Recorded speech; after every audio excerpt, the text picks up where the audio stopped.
And joining us from Tokyo is Tom Byer. He was at home with his two young sons when the earthquake hit. Tom, good evening to you. Hi, how you doing, guys? I am doing okay. We spoke to you yesterday, right after the earthquake hit. As we speak right now, what are the conditions where you are? Well, everything is in, everything's calm here inside Tokyo. As in there's no real damage at all or anything.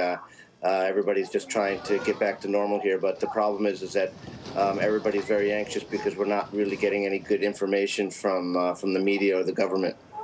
You were at home with your wife and your two young sons, as we can hear in the background there. Describe what was going through your mind when this earthquake hit. Sure. Well, like I've heard a lot of other people say, it's quite similar. We live with these earthquakes. I've been here 25 years, and I was fortunate to be home with the family.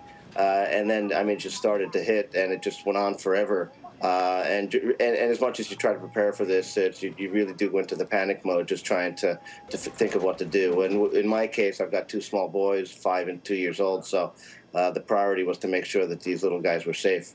How concerned were you that this was going to be, this could have been the end for all of you? I really did think it. I thought there was a possibility of possibly, the house collapsing or just some major destruction, because it just was not letting down. It was just getting worse and worse and worse, and it was just so long. And I've just, in 25 years, I've never been through an earthquake quite like this one, at least the tremors. Yeah. At what point did you realize everything's going to be okay, at least for your family? Well, I'll tell you, it took a long time. Because after that original first earthquake, a little bit before 3 o'clock, the aftershocks just consistently came for hours afterwards, just hours. So we're just braced constantly, ready to go into, the kind of hiding places, so to speak, under tables and things, because it was just so bad. How would you describe those aftershocks? Pretty intense? Very intense, very intense. Just, almost as the starting of what you would think is, again, that similar earthquake that we had earlier, a little bit before 3 o'clock, the main one.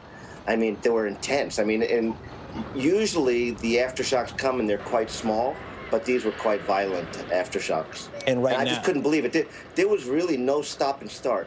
There was a point where I think those aftershocks went all the way virtually almost until the morning the next day. And right now things are fairly calm? We haven't had any aftershocks at all. The only problem right now is that everybody is in major panic about these nuclear reactors. I was going to ask you about that. That's not close to you, about 170 miles away? Is that correct? But you say there's still people there are concerned. Yeah, but for us, that's close enough, because what's happening, one other thing, when this happened yesterday, you were kind of broken into either one or two groups. People who were outside work, away from the home, or you were in your home. I happened to be in my home, so it was kind of like lockdown. I was telling someone today, it was almost kind of similar to like what happened in 9/11, where you're at home, you're at lockdown, you're just glued to the television set, you're just dying and looking for information of what's going to happen. But today I went and I drove around, a little bit through Tokyo. So there's visually, there's nothing, there's no damage. You can't see anything. But you can see long lines at the gas stations, and when you go into most of the food stores or the 7-Elevens, a quarter or half of the shelves are cleared out. Hey, Tom, listen, thank you so much. We're glad you and your family is safe. And again, New York sends a big hello. You take care. Okay, thanks a lot, guys. Bye-bye.